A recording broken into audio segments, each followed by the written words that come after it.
Assalamualaikum warahmatullahi wabarakatuh. Jadi saya di sini ingin menjelaskan apa itu metafisika. Metafisika sebenarnya bukan membahas makhluk halus atau dunia gaib seperti yang sering disalahpahami. Ia adalah bagian penting dari filsafat. Istilah metafisika berasal dari bahasa Yunani. Meta berarti melampaui dan pusika berarti alam atau fisika.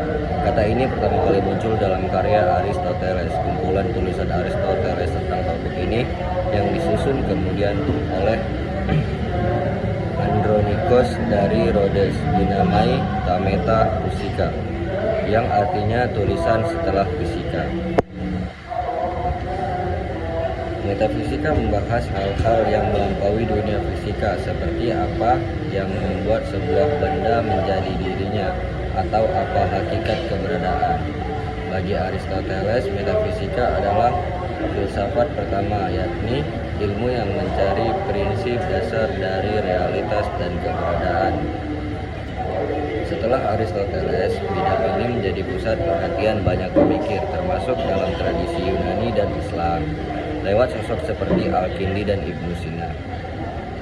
Dalam pemikiran Islam, metafisika dipakai untuk menguraikan, membuktikan konsep-konsep kebutuhan secara rasional, terutama melalui karya Ibnu Sina dan Ibnu Rus. Pengaruh pemikiran Aristoteles juga masuk ke dunia Kristen abad pertengahan, terutama lewat Thomas Aquinas, yang menggunakan metafisika untuk membangun argumen logis tentang eksistensi Tuhan. Saat Renaissance dan pencerahan, metafisika mulai dilepaskan dari ranah teologi. Tokoh seperti Descartes dan Spinoza memperluas bahasan metafisika ke soal substansi dan hakikat realitas.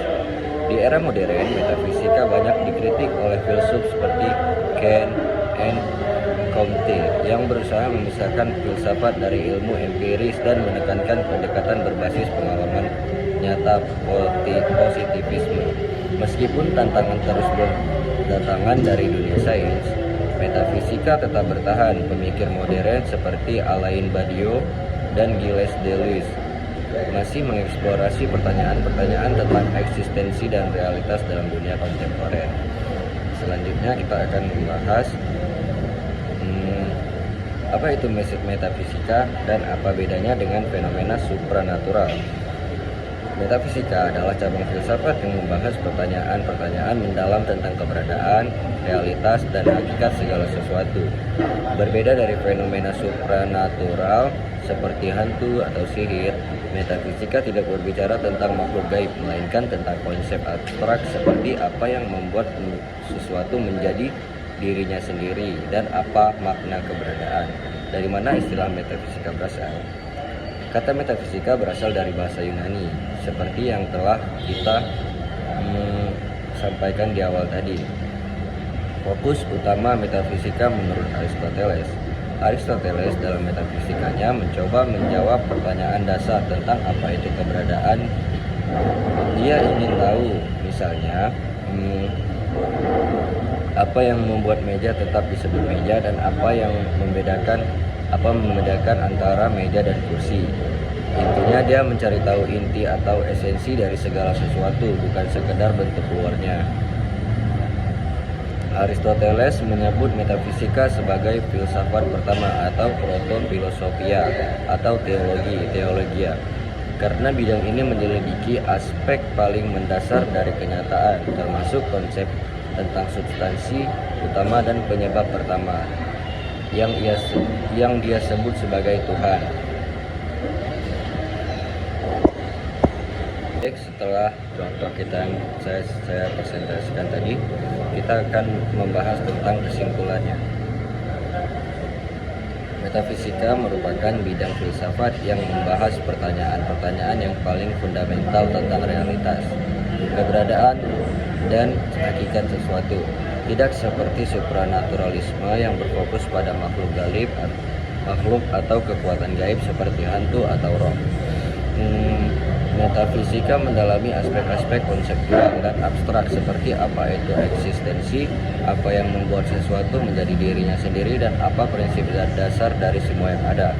Asal-usul istilah ini berakar dari bahasa Yunani dengan meta berarti melampaui dan fisika berarti alam atau fisika. Istilah tersebut pertama kali digunakan untuk mengelompokkan karya-karya Aristoteles yang membahas persoalan di luar kajian alam fisik biasa. Bagi Aristoteles, metafisika adalah filsafat pertama yang mencari prinsip-prinsip utama dari segala sesuatu, bahkan membahas tentang penyebab pertama.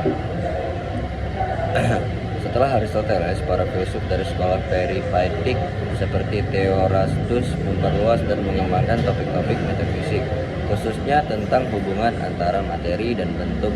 Di sisi lain, para filsuf Neoplatonis seperti Plotinus memperkenalkan pendekatan metafisika yang lebih spiritual dan menekankan adanya satu sumber mutlak dari semua realitas.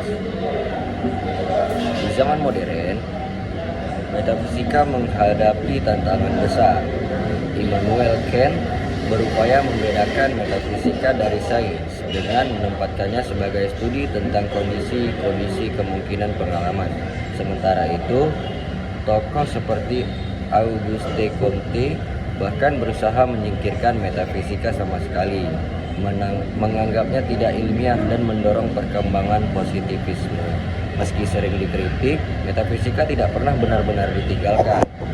Para pemikir kontemporer seperti Alain Badiou dan Gilles Deleuze tetap melihat nilai penting metafisika dalam memahami struktur dan dasar realitas, keberadaan dan perubahan, khususnya dalam konteks dunia yang terus berubah secara sosial dan ilmiah. Secara keseluruhan, metafisika adalah jantung dari filsafat karena ia terus mempertanyakan dan mengeksplorasi dasar-dasar yang mendasari semua realitas, menawarkan wawasan yang tidak bisa dijawab sepenuhnya oleh ilmu empiris atau logika formal. Metafisika tetap menjadi ruang bagi pertanyaan terbesar umat manusia: apa itu keberadaan, mengapa ada sesuatu daripada tidak apa-apa, dan apa hakikat dari kenyataan itu sendiri. Ya, mungkin hanya ini yang bisa dapat saya sampaikan. Lebih dan kurang saya mohon maaf. Billahi taufik wal hidayah, waridho wal inayah. Assalamualaikum warahmatullahi wabarakatuh. Oke, baik, selanjutnya bagaimana kontribusi para filsuf sekolah peripatetik terhadap metafisika? Filsuf-filsuf dari tradisi peripatetik seperti Theophrastus mengembangkan lebih jauh pemikiran Aristoteles, mendalami hubungan antara materi dan bentuk, dan memperluas pembahasan tentang apa itu keberadaan, sehingga memperkaya tradisi metafisik untuk generasi berikutnya. Peran filsuf Muslim dalam perkembangan metafisika. Filsuf Muslim seperti Al-Kindi, Al-Farabi, dan Ibnu Sina dan Ibnu Rushd berperan besar dalam mengembangkan dan melestarikan metafisik Aristoteles. Mereka mengembangkan pemikiran itu dengan ajaran Islam, menggunakan metafisik untuk menjelaskan dan membela keberadaan Tuhan. Baik, jadi ini berikutnya beberapa contoh dari tentang metafisika berdasarkan pembahasan tadi ya. Apa yang membuat meja tetap disebut meja, walaupun bentuk, bahan, dan warnanya berbeda, meja tetap dianggap meja karena fungsi dan konsep dasarnya permukaan datar untuk meletakkan barang.